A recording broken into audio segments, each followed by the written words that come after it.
Bora, galerinha! Capítulo 8 se chama A Descoberta de John Cotter. E aí, só recapitulando, nesse capítulo, a ideia no livro é nos provar o quanto a ação difere de todos esses padrões de inteligência que a gente tem na nossa mente. Não necessariamente uma pessoa muito inteligente vai ser próspera, bem-sucedida ou feliz simplesmente porque ela é inteligente, né?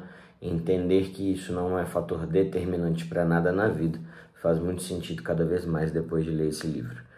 E aí o capítulo vem explicando isso e eu vou falar só até onde eu li agora, porque eu quis parar, até porque o conteúdo é denso. Acho que vale a gente dividir em duas partes, tá bom? Então, sempre a frase inicial. A prática profunda não consiste apenas em esforço, mas em buscar um esforço específico. E quem disse isso é Daniel Coelho. Ele é um escritor.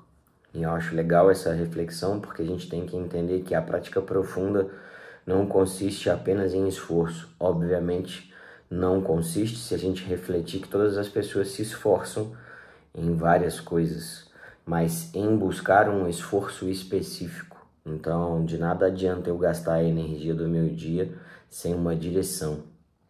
Para quem não tem direção, qualquer caminho serve, né? Quem tem meta, tem método. Se eu tenho um método, eu vou direcionar os meus esforços de maneira específica para um objetivo. Então isso faz muito sentido na minha cabeça. Gostaria que vocês refletissem sobre isso, tá bom? E aí nesse capítulo, ele começa contando a história do dono da Honda. E ele fala do tanto que ele não era um cara provido de situações que facilitassem o império que ele construiu. Explica que na Segunda Guerra Mundial ele faliu, quebrou e de fato se reestruturou depois de alguns anos, se tornando uma potência mundial, né? A Honda hoje é um dos melhores carros que existem no mundo. É uma fábrica que produz vários tipos de equipamento e motores, moto, carro e por aí vai. E o divisor de águas, de fato, da empresa, e eu achei legal até a gente deixar isso marcado, é que ele começou produzindo carros, quebrou, e aí quando ele se reinventa novamente, criando um instituto de pesquisa da Honda, ele vai desenvolvendo todas as coisas que ele tinha em mente, mas o grande diferencial dele, o que alavancou ele de maneira absurda, foi que depois do pós-guerra existiam, lógico, muitos problemas financeiros e de estruturação de todas as coisas, e ele viu uma bicicleta e colocou um motor nela. Criou-se a moto, né? E duas coisas teoricamente já pré-existentes que ele não inventou nada, ele só adaptou. E aí eu gosto muito disso porque grandes mentes falam exatamente isso, que nós não precisamos inventar a roda já está inventada. A gente só pode pensar de fato em como melhorá-la cada vez mais. Acho que isso faz muito sentido na minha cabeça. E aí depois fala, né, que junto com a moto e essa alavancagem que ele teve, ele desenvolveu várias outras coisas até chegar nos carros que foram lançados em 1972. Então, Segunda Guerra, 1945 mais ou menos. E aí depois, 30 anos quase depois, ele constrói um império, né? Então isso é muito legal. Em contrapartida, do Honda, que não era um cara muito inteligente, mas era um cara muito esforçado e um cara muito direcionado, ele mostra nesse capítulo o cara mais inteligente do mundo, e aí que é titulado assim, né? O nome dele é Chris Langan, o homem mais inteligente da América. E aí fala sobre os níveis de QI aqui, para que vocês tenham um parâmetro de referência. Então o QI médio é de 100 pontos, e aí se o indivíduo tem de 131 a 140 pontos, ele está numa categoria de quase gênio, e acima de 141 ele já é considerado um gênio. de 195 pontos a 200 pontos, ele será considerado como uma inteligência ímpar, como algo extremamente raro. E aí ele fala sobre algumas pessoas, né, da história. Então, estima-se que Einstein tinha um QI de 160, Darwin 165, Galileu 185, Newton 190 e o Chris Lang, né, que é o cara que ele está falando na história, ele tinha a sugestão de um QI de 200, ou seja, era um cara extremamente raro a nível de inteligência. E a história dele nos leva de encontro a uma história de fracasso, no sentido de conquistas da vida. Eu vou até assistir o documentário dele, recomendo para vocês, porque eu acho que é uma perda de tempo muito saudável para a gente poder fazer essa reflexão do quanto a inteligência de fato não impacta no sucesso da nossa vida em nenhuma área, tá? E ele estava participando de um reality show, não, de um programa desses de plateia, assim, que chamava 1 versus 100. E ele era o cara mais inteligente do mundo. E aí ele tinha que ir vencendo a plateia, e quanto menos pessoas ficassem na plateia, ele ganharia mais dinheiro, cada vez mais.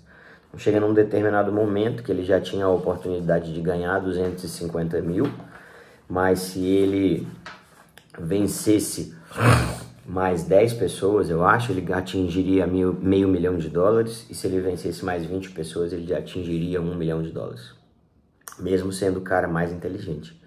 Ele analisa essa questão e proporcionalidade de vencer mais 10 pessoas e ganhar 500 mil, ou vencer mais 20 e ganhar 1 milhão, e opta por ficar com 250 mil.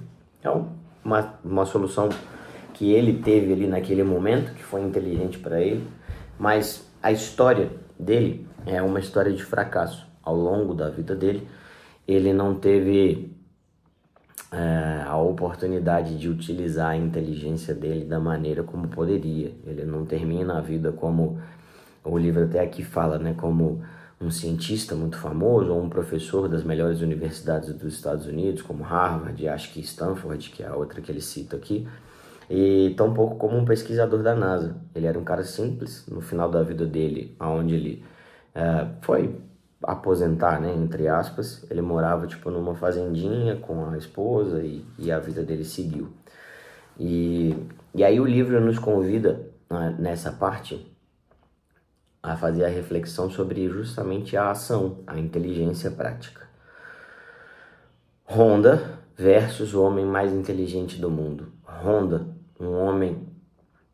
um empresário multimilionário, bilionário, sei lá, não sei nem falar sobre isso, não tenho nem noção do quanto é o patrimônio de um cara desse, mas de uma inteligência comum, mas uma mentalidade absurdamente diferente, contra um cara de uma inteligência rara e uma mentalidade absurdamente dentro do normal.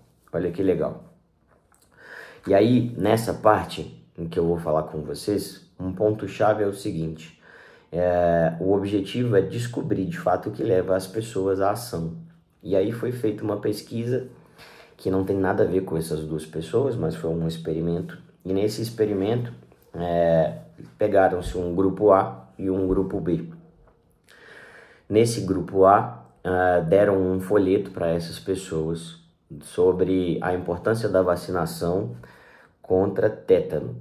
E junto desse panfleto vinham fotos muito dramáticas mostrando o quanto era importante aquela vacina.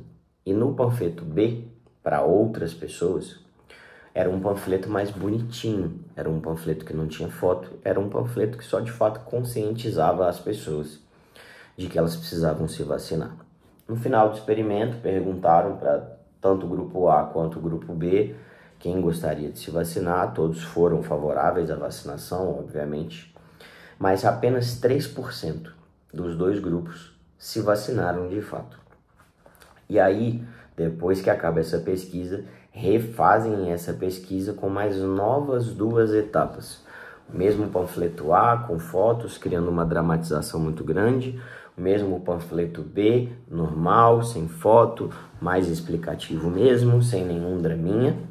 Mas junto com isso, dentro do campus da universidade, onde esses grupos estavam subdivididos, Os grupos eram orientados a pegar o mapa da universidade que foi entregue para eles e traçarem um caminho até onde era o ponto de vacinação, que era mostrado para eles no mapa. Junto com isso, depois de traçar esse caminho, eles precisavam determinar uma data e um horário de agendamento para vacinação. E olha que legal, na primeira pesquisa, apenas 3% das pessoas se vacinaram. Nessa segunda pesquisa, aonde existia um plano de ação e uma data para que isso acontecesse, o número subiu para 28%. Então, de 3% no primeiro grupo, com a mesma apresentação de panfleto, mas 2 etapas maiores de direcionamento e determinação de datas, aumentaram em 25% a vacinação das pessoas. Olha que louco. E aí eu coloquei a importância de metas, né? Então, será que acrescentar detalhes tão simples como marcar um horário e traçar um trajeto a ser percorrido faz diferença? E aí a resposta, né, obviamente, é que sim. Na verdade, os resultados foram impressionantes. O número de alunos que tomaram a vacina aumentou de 3% para 28%. Então, o livro me convida muito a tudo que eu falo com vocês sobre a gente ter um alvo e traçar micrometas e objetivos com prazos determinados. O que vocês têm feito para poderem melhorar os seus resultados e atingirem as suas micrometas? Fica a pergunta. Então, a suspeita é, no caso, né, a argumentação final aqui é a seguinte: a suspeita é de que foi o ato de visualizar. Fé, lembra? A ação prática da causa final. É acreditar sem duvidar, mesmo que eu não consiga tocar, lembra? Se eu quero emagrecer, eu ainda não emagreci. Quanto eu quero emagrecer? Como eu vou fazer isso? Quando eu vou fazer isso? Se façam perguntas, galera.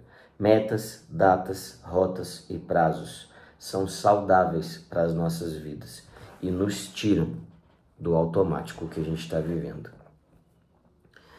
E aí ele vem com a argumentação final até agora, que eu acho bem legal, e eu tô no meio do capítulo, tá bom? Então eu vou terminar esse vídeo e eu obviamente não vou concluir nada sobre tudo que a gente está lendo.